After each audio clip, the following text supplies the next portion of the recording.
how'd you even get involved with this project so crazy? Well, I actually remember very clearly how it all began. Brandon, which would be you, called me one day, and this was, we had already been writing scripts. I think we'd written about 3 or 4 at that time, but we're looking for our new one. I remember you called me and said, have you ever heard of MKUltra? You even got you got it wrong. N as in Nancy, yeah. And as in Nancy. And it's like, no, what's that? He's like, I just listened to this show on NPR, and I interviewed Jerry Garcia, and he said that basically he tried acid for the first time, courtesy of the CIA. And I was like, what? That sounds fucking crazy. So it all sort of started right there, which led to research. And really, there were just those 2 books that were the Bibles for this project. One was called In Search of the Manchurian Candidate. Was that what it was called? I think so, yeah. In Search of them, yeah. John Marks, and that was written in '79, so it was actually still pretty fresh. It was right after the hearings there. Mm-hmm. There was another book written in the '80s called Acid Dreams, which was just sort of the origins of, acid and the psychedelic movement in the '60s and all that stuff. So we read both of those right off the bat, and it was just eye-opening because we didn't know any shit. Really went deep. Really got into the, what I think for us made it clear that this could be a really cool movie was learning about Project Midnight Climax, which is, where basically the CIA created a safe house with sex workers to lure Johns in and test them without their knowledge. So right there, you have this pretty amazing storyline within a storyline that, you can tell this narrative about. The whole, part of it that is the journalist stuff, that's all made up, but so it's sort of half real, half not, and that took a little bit of time to figure out. But I think and wasn't Seymour the lead journalist character based on Seymour Hersh? Seymour Hersh is one of the all-time great journalists, right. In the '60s. I think that even some of the major stories that came out of Vietnam and some of the government corruption were always be written by him. He's still writing. He's still alive. Yeah. Didn't he kind of wasn't the Freedom of Information Act sort of a result of, his pushing? I wouldn't be surprised. He's, him and Woodward and Bernstein were kind of the main dudes, but he wrote for, and he was always on top of major stories that involve government corruption and things like that. So that's why we named our main character after him. But I don't think anything else. He's like a Jewish guy from New York, or kind of white boy from California, a little bit different. But just remember, man, right off the bat, when we learned about this and dug and started reading, it was just very obvious that there was a story to tell here. It just took figuring out how to tell it. So that's how it all. It was also the early days of, kind of Googling and stuff for us, because this was like 2003, and there wasn't. I just remember we would type in, once we realized it was actually MKUltra, you'd type that in and it would just be like a, kind of rabbit hole where you'd see a name like George White, and then you click on that and go type George White in, and that would take you somewhere else. And that's kind of how we started finding out about, the brothels and these characters that were all involved, Gottlieb's, and I remember our stack of research was printed out, single sheets of paper was about like that. Just sat next to my desk for a year, we could.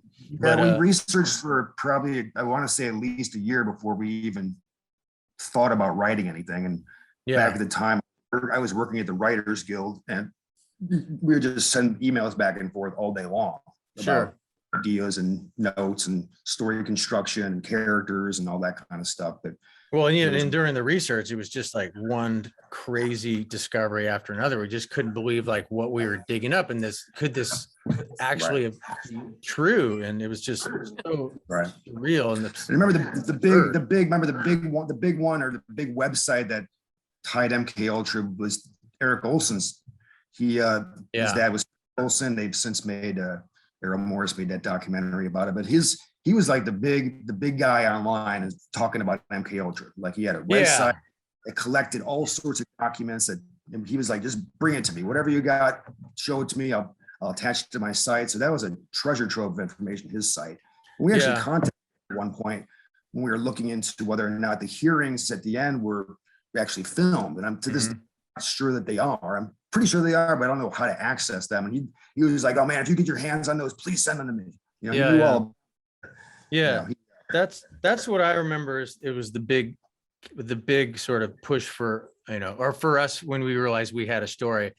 The brothels, the Operation Midnight Climax. That's like, that was a no brainer. I mean, this obviously we're gonna have to feature that because that's just too crazy to be true. And but then Eric Olson discovering that guy, and that his father, you know, had been, you know, Army scientist, got dosed during, you know, a night where they brought him out to some sort of cabin out in the woods or whatever, and they, you know, they end up getting dosed, and this guy just went off the deep end. You know, it was just too, I guess the trip was too crazy and too heavy, and he just got depressed and paranoid, and then supposedly jumped out of a window and killed himself. Right. Only it was clear that that probably is not the way it went down. Threw him out the window. You know, and you know, and so that was like, okay, now we have like the conspiracy theory. We got a guy who was, you know, whacked basically by the CIA to shut him up because it looked like maybe he was going to talk about the program. And like for me, then I knew, okay, now we have a story. Obviously, we're not going to do the Eric Olson story, and that's why we kind of created, you know, a character that would sort of take that place. I mean, even our first story ideas involved, you know, Seymour, his dad was one of the characters in the program, but we kind of moved away from that. But that was that. Yeah, the Eric Olson thing was a huge, you know, discovery that like, and then he, you know, they, you know, in pursuit of justice all these years, they finally got, you know, Carter brought him in. No, it was Ford.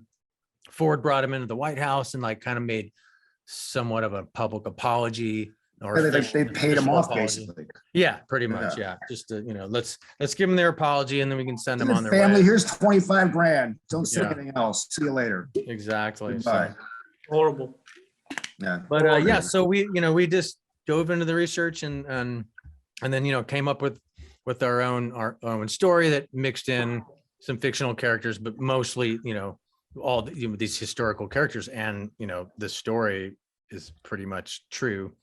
Yeah, I remember one storyline that came up early on that we stuck to pretty much the whole time was the Chase character, and basically him having been part of the program, but is he telling the truth or not? Because of just the origin and nature of, you know, acid trips, and is this guy some former like hippie freak who just has these flashbacks and is pretending that he was dosed by the CIA, or was real, you know? Yeah. So that was always the crux of it, and that's held firm the whole time. Seems well, and you know, it's like when you get online and you look at all these videos, there'll be people on there that, you know, they're claiming that they got dosed and that ruined their life and all these things, and you know, and a lot of times these people seem like, you know, a little sketchy, you know, you know, just conspiracy crazy. It's kind of like the Mel Gibson character in that conspiracy theory or whatever it's called.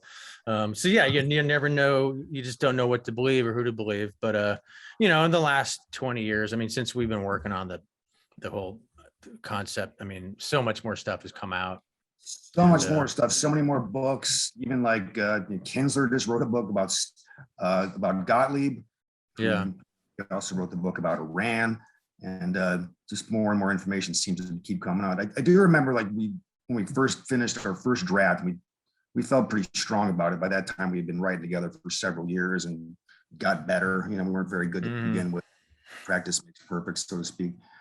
And we were all excited because we had this Chase character, and he just seemed like anybody would love to play this guy. And we met with his producer, and excited to hear about his notes and this big like, look, you guys have to make this other character much more proactive. He's just sitting around listening to this Chase guy talk all the time. We're like, fuck. Yeah. that was a long time ago, but sure. it was actually a really, really good note. Send us out on another path to really bump up the journalist character as well. Because it's, you know, if you're trying to make a book or a movie, you got to have both sides of that coin. It can't all be about one guy. For sure.